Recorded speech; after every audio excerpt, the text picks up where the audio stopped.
Bismillahirrahmanirrahim. Assalamualaikum warahmatullahi wabarakatuh. Jumpa lagi dengan Ustazah Resti pada pelajaran IPA. Sebelum kita belajar, mari kita berdoa terlebih dahulu. Bismillahirrahmanirrahim. Allahumma inni as'aluka ilman nafi'an wa rizqan thayyiban wa amalan mutaqabbala. Ya Allah, sesungguhnya aku memohon kepadamu ilmu yang bermanfaat, rizki yang baik, dan amal yang diterima. Amin, Allahumma amin. Alhamdulillah kita masih diberi kesempatan untuk dapat menghirup udara segar di pagi hari ini dan dapat menuntut ilmu dengan baik. Puji syukur kehadirat Allah Subhanahu wa Ta'ala.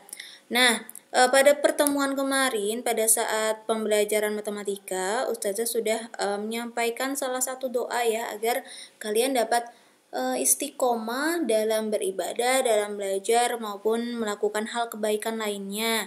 Di sini Ustazah sajikan doa tersebut, yaitu Ya muqallibal qulub, tsabbit qalbi ala dinik. Wahai Rabb yang membolak-balikan hati, teguhkanlah hatiku pada agamamu.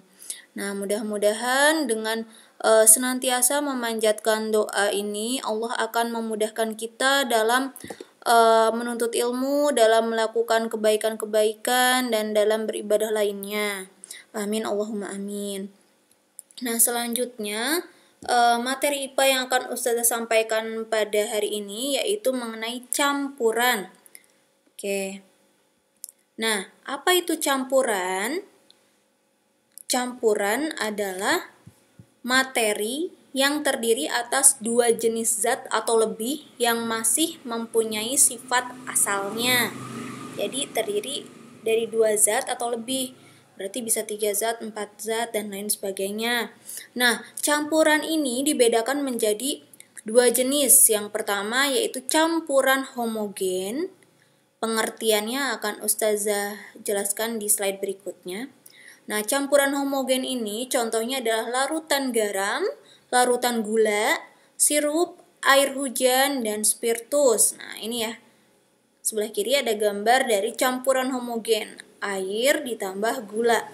Nah, jenis campuran yang kedua adalah campuran heterogen. Contoh campuran heterogen yaitu campuran dari air dan pasir. Nah, ini contohnya ya, air dan pasir. Dari kedua gambar ini, apakah kalian dapat membedakan campuran homogen dan heterogen? Nah, lebih jelasnya berikut ini. Campuran homogen. Apa itu campuran homogen? Campuran homogen adalah campuran yang seluruh bagiannya mempunyai perbandingan komponen yang sama sehingga sangat sulit untuk dibedakan antara komponen zat penyusunnya.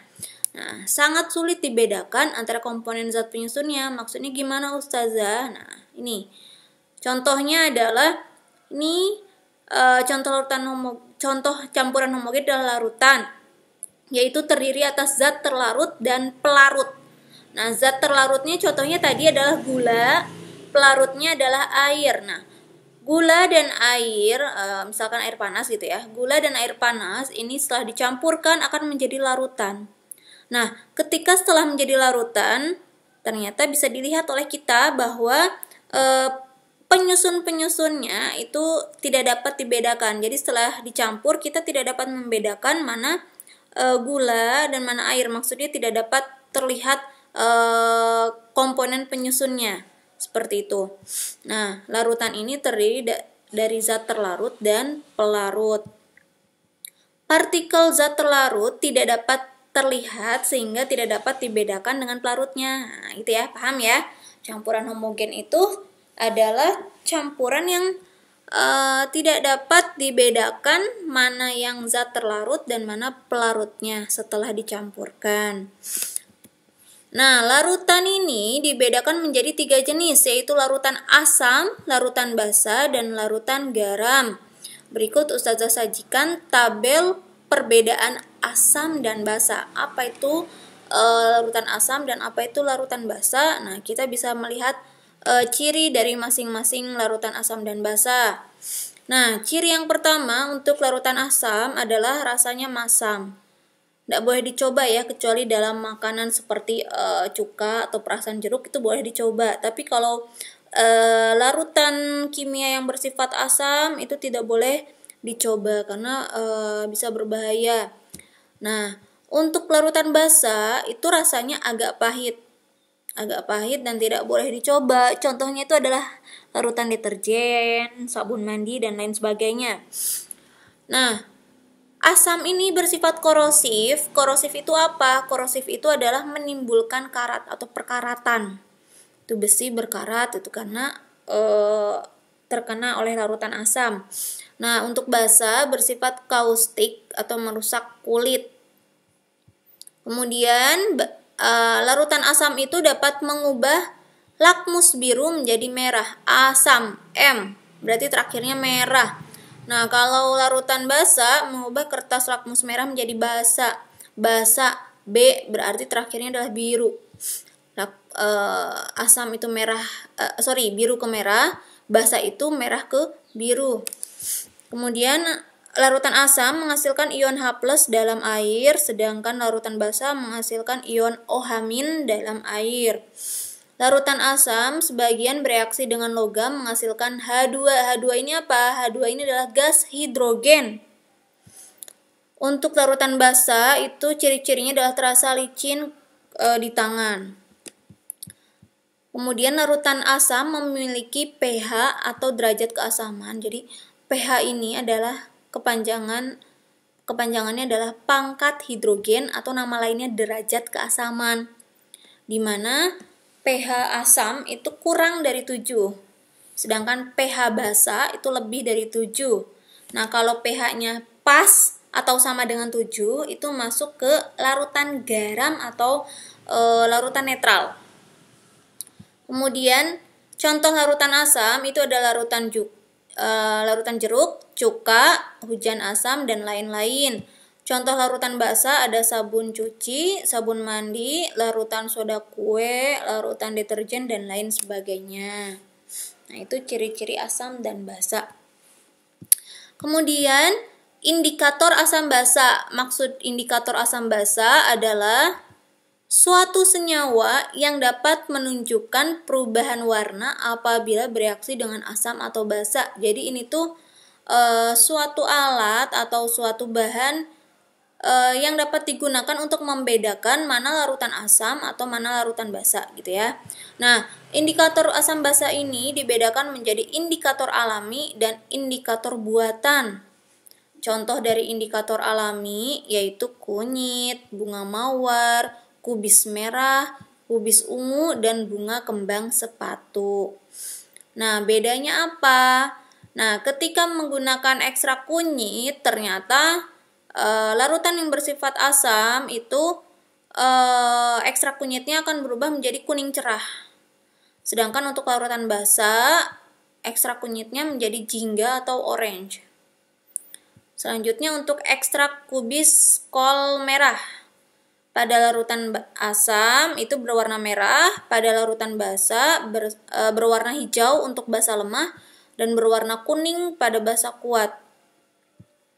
Sedangkan untuk ekstrak bunga kembang sepatu ini ketika ditetesi larutan asam akan berwarna menjadi merah cerah dan ditetesi larutan basa akan berwarna hijau gitu ya. Jadi untuk larutan asam itu rata-rata akan berwarna kuning cerah sampai dengan merah cerah, sedangkan pada larutan basa itu rentangnya dari jingga atau orange sampai dengan hijau.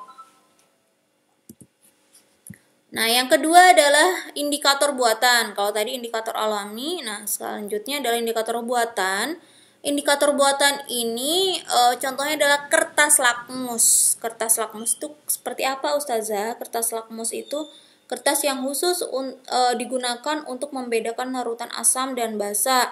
Nah, kertas lakmus itu ada 2 jenis, yaitu kertas lakmus yang berwarna merah dan kertas lakmus yang berwarna biru. Jadi hanya ada 2 warna saja kertas lakmus itu ya. Nah, ciri-cirinya misalkan ya, kertas lakmus merah ketika dicelupkan ke dalam suatu larutan dan berubah menjadi warna biru, berarti larutan itu tadi bersifat basa. Kemudian lakmus merah ketika dicelupkan ke dalam suatu larutan dan warnanya tetap merah, ini berarti dia bersifat asam maupun bersifat netral. Netral ini masuknya ke larutan garam ya. Diingat-ingat netral itu contohnya larutan garam. Nah, kemudian lakmus biru. Lakmus biru ketika dicelupkan ke dalam satu larutan dan berubah warna menjadi lakmus merah, menjadi merah maksudnya. Nah, ini berarti sifatnya asam.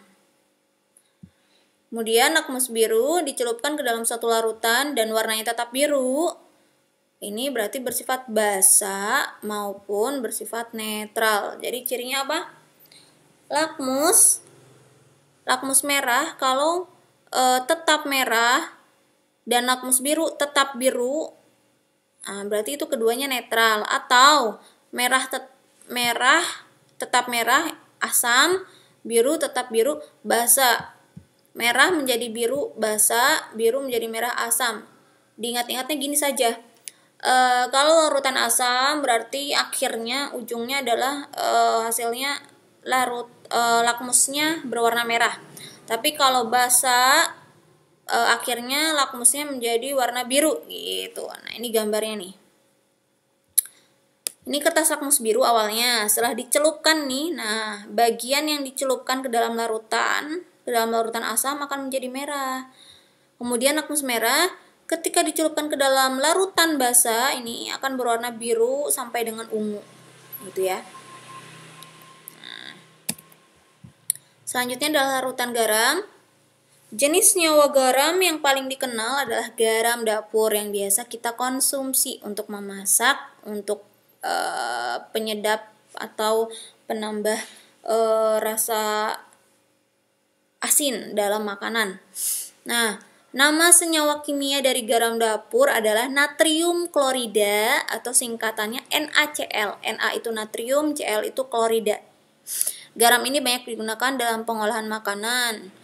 Nah, bagaimana senyawa garam terbentuk? Nah, ini melalui proses yang namanya reaksi netralisasi. Jadi terbentuknya garam itu dari ini ya.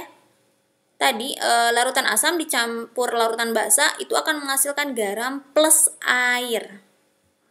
Contohnya ini nih, HCl plus NaOH. HCl itu asam, di mana namanya asam klorida. Sedangkan NaOH itu basa, singkatan dari natrium hidroksida. Nah, ini akan menghasilkan NaCl. Jadi Na ini bergabung dengan Cl ini gitu ya. Kemudian H dengan OH menjadi H2O. Nah, HCl plus NaOH menjadi NaCl plus H2O. Asam klorida plus natrium hidroksida menghasilkan NaCl atau garam dapur, natrium klorida plus H2O yaitu air. Nah, garam itu biasanya digunakan di industri pupuk, obat-obatan, pengolahan makanan, dan bahan pengawet. Nah, pH garam tadi berapa? pH garam itu sama dengan 7. Dan dia tidak mengubah lakmus merah maupun tidak mengubah lakmus biru. Artinya merah tetap merah, lakmus biru tetap berwarna biru. Itu larutan garam. Nah, selanjutnya adalah campuran heterogen. Kalau tadi sudah dibahas campuran homogen, selanjutnya ini campuran heterogen. Campuran heterogen adalah campuran yang terdiri atas dua fasa atau dua zat atau lebih yang masih terlihat perbedaannya dan dapat dipisahkan. Nah, kalau ini terlihat perbedaannya ya, kalau heterogen dan dapat dipisahkan. Jenis campuran heterogen itu ya ada dua, yaitu suspensi dan koloid. Apa itu suspensi? Suspensi itu campuran heterogen di mana batas antar komponennya dapat dibedakan tanpa perlu menggunakan mikroskop. Contohnya nih, terigu dan air. Jadi kalau misalkan kalian pernah melihat ibu kalian membuat mendoan gitu ya, untuk membuat mendoan itu kan mencampurkan terigu dan air. Nah, terigu dan air ini bisa dibedakan batasnya ya. Ini terigu, ini air, itu bisa terlihat perbedaannya, batas perbedaannya. Selanjutnya kopi dan air, dan pasir dan air. Jadi 3 jenis ini termasuk ke dalam suspensi. Terigu plus air, kopi plus air, pasir plus air. Nah, kemudian koloid. Koloid itu apa? Koloid itu adalah campuran yang keadaannya antara larutan dan suspensi. Jadi dia di tengah-tengah antara larutan dan suspensi keadaannya gitu ya. Contohnya santan, air susu, cat, tinta. Tahu ya perbedaannya ya? Itu koloid. Jadi koloid itu di antara larutan dan suspensi. Ada santan, air susu, cat, dan tinta. Nah, ini tabel perbedaan campuran homogen dan campuran heterogen. Jadi kalau campuran homogen itu terdiri dari 2 zat atau lebih yang tidak terlihat perbedaannya. Dia menjadi satu fasa. Contohnya larutan asam cuka, larutan garam, larutan sabun, larutan basa. Nah, ini tidak dapat dipisahkan dengan disaring, tetapi dapat dipisahkan dengan pemanasan atau penguapan, pengkristalan atau reaksi kimia. Sedangkan campuran heterogen itu terdiri dari 2 fasa atau 2 zat atau lebih yang masih terlihat perbedaannya dan dapat dipisahkan. Contohnya campuran pasir dengan kerikil, pasir dengan air, susu dengan minyak, gitu ya. Suspensi dan koloid itu masuk ke dalam campuran heterogen. Nah, campuran heterogen dapat dipisahkan dengan cara sederhana, yaitu dengan penyaringan atau memilah secara langsung. Jadi pasir dengan air itu bisa dipisahkan dengan cara penyaringan. Nanti pasirnya bisa tersaring seperti itu sehingga dapat dipisahkan dengan air. Nah, ini tabel perbedaan unsur senyawa campuran karena kita sudah mempelajari apa itu unsur, apa itu senyawa, dan apa itu campuran. Ini perbedaan ketiganya ya. Kalau unsur itu terdiri dari satu jenis atom saja. Senyawa terdiri dari 2 jenis unsur atau lebih secara kimia. Contohnya senyawa apa kemarin? Contohnya ada air H2O gitu ya. Kemudian ada apa lagi kemarin? Asam sulfat H2SO4 dan lain sebagainya.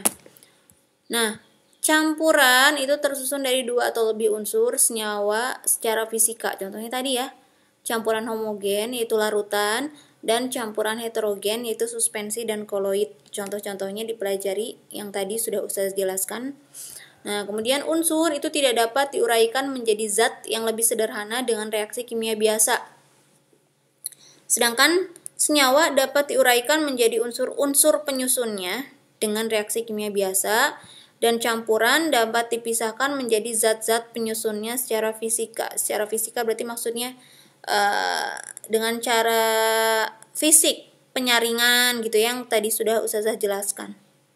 Kemudian senyawa itu perbandingan massa unsur-unsur penyusunnya selalu tetap, sedangkan campuran perbandingan massa zat-zat penyusunnya tidak tetap. Jadi contohnya tadi air sama kopi. Nah, massa zat penyusunnya itu tidak selalu tetap. Misalkan airnya berapa mililiter, kopinya berapa gram saja, atau bisa diubah gitu ya. Jadi tidak selalu tetap, tidak selalu sama. Nah, kemudian senyawa sifatnya berbeda dengan sifat unsur-unsur penyusunnya. Jadi contohnya ini H2O awalnya kan gas hidrogen dan gas oksigen. Setelah dicampurkan dia menjadi cair, menjadi air, yaitu H2O. Itu senyawa namanya ya.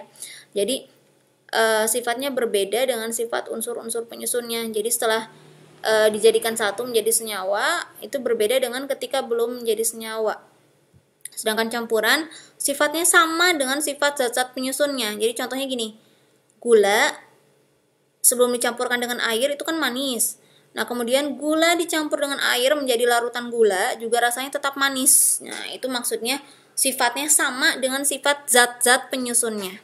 Jadi larutan gula sifatnya sama, yaitu manis dengan gula ketika belum dicampurkan dengan air. Berikut tugasnya. Nah, tugasnya itu mencatat semua materi ini yang ada di PowerPoint ini di buku catatan kalian masing-masing. Nah, kemudian selanjutnya membaca dan merangkum cara-cara memisahkan campuran yang terdapat di buku paket halaman 110 sampai 116. Kemudian menulis pengertian dan rumus massa jenis halaman 119 sampai 120 dan merangkum tentang perubahan fisika dan perubahan kimia halaman 124 sampai 128. Tidak perlu dikumpulkan tapi akan Ustazah cek pada saat asatid menyapa online. pada saat asatidz menyapa online tersebut harus sudah menuliskan rangkumannya ya. Jadi dibaca, dipelajari, kemudian dirangkum. Oke, sekian yang dapat Ustazah sampaikan. Kurang lebihnya Ustazah mohon maaf. Apabila ada yang belum paham bisa tanyakan ke Ustazah. Kita tutup dengan hamdalah dan doa kafaratul majlis. Alhamdulillahi rabbil alamin. Subhanakallahumma wa bihamdik Ashhadu an la ilaha illa anta astaghfiruka wa atubu ilaik. Wassalamualaikum warahmatullahi wabarakatuh.